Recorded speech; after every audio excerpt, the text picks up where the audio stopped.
welcome to the Media Reporter. I'm Bianca Bezdek, and I have the honor of interviewing Professor Robert Belcker. Hello. Hello, Bianca. Thank you for coming. Thank you for having me. For our viewing audience, I just wanted to briefly cover some of your accomplishments. You are a professor at New York Law School. You teach criminal law and constitutional law. Constitutional history, and I co-teach a course on the death penalty with a leading abolitionist. I'm aware that you are a graduate of Tufts and Harvard. Yes. And you were a Harvard Fellow in Law and Humanities.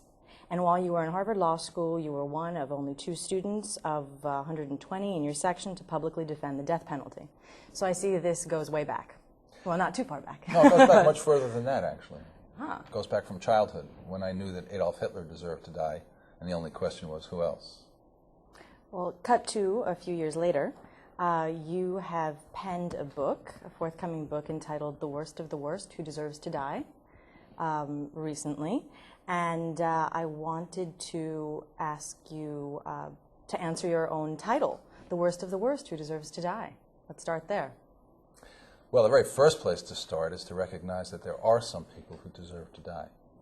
They deserve to die by virtue of the fact that they've done something so terrible with an attitude so heinous, so callous, so cruel, so cold, so wanton, or so passionate, because the worst of the worst, essentially, as a function of the attitude of the killers, are either people who are just coldly indifferent to other people's lives, or they're sadistic. They take enormous pleasure out of the pain and suffering of other people. So one part of it, it's really an amalgam.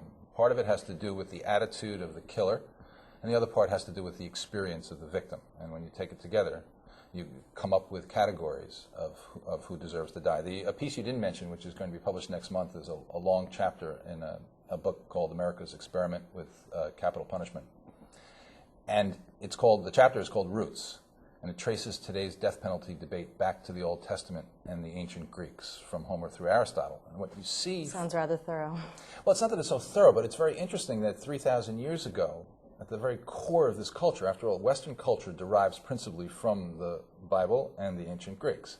And you find that independently of each other, both cultures steadfastly embraced the idea that not all killings were alike, that only the worst of the worst did in fact deserve to die. So while I'm given a lot of credit wrongly for that notion that only the worst of the worst, this is at the core of Western culture. This is no light and transient and new idea. It's deeply embedded. The only thing that I've sort of helped add, I think, to the debate and to the understanding is who some of these people are. But let's take it from that ideological level to the specifics and the mechanics of it. How does one determine that decision?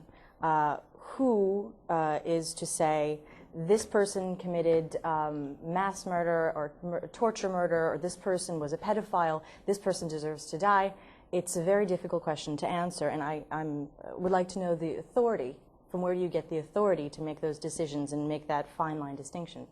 Well, there are 2 places that one can get the authority.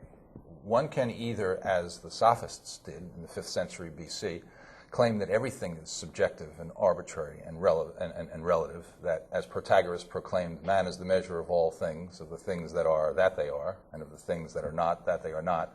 In which case, from that perspective, you poll the people and you see where there is consistent consensus about what constitutes the worst of the worst. Or, again, going back to the base of Western culture, one can look to find objective moral facts, which is what Plato thought and held that there were, which is what the ancient Hebrews thought and held that there were, and which is what I hold and think, and many of us hold and think that there are. That is, that there is a moral fact of the matter, that if you take a look at the extreme, if you take a look at somebody who, from convenience, steals an umbrella to shield himself from the rain that's not his own, and has thereby committed petty theft, and you contrast him to somebody who rapes and mutilates and then kills 5 children, that there is an objective fact of the matter here, and that is that the rapist, serial rapist murderer is objectively worse than the petty thief. Now, if we happen to be part of a culture that thought that umbrella theft was some sort of terrible, heinous deed the worst of the possible deeds, we could make a comment on that culture, and that is that the culture had missed the fact of the matter, that there is a moral fact of the matter. So, but I'm having a difficult time pinning you down to a few examples. So let's back up into this. Which crimes that qualify in certain states or under federal law that presently qualify for capital punishment, which of those crimes should, according to you in a perfect system or a better system, not qualify for capital punishment? I'm delighted you asked that. The chief change that needs to be made in the death penalty system, and the chief violation, it seems to me, of the recognition that we must reserve the death penalty for the worst of the worst, is the felony murder aggravator.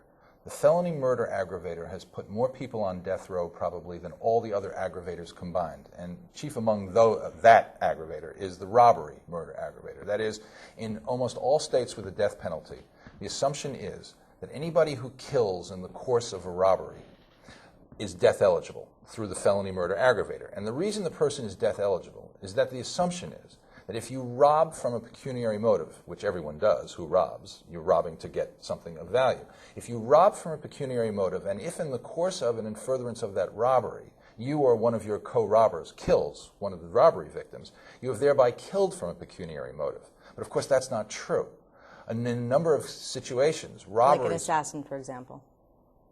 Oh, an assassin is, yes, you're pointing to the heart of who deserves to die. Okay. And that's been traditional also, by the way. Even you see in a leading moral psychologist, Adam Smith, who's of course most famous for Wealth of Nations, for being the arch capitalist. But Adam Smith wrote a much greater book, 17 years before The Wealth of Nations, and the book for which he was more famous in his lifetime.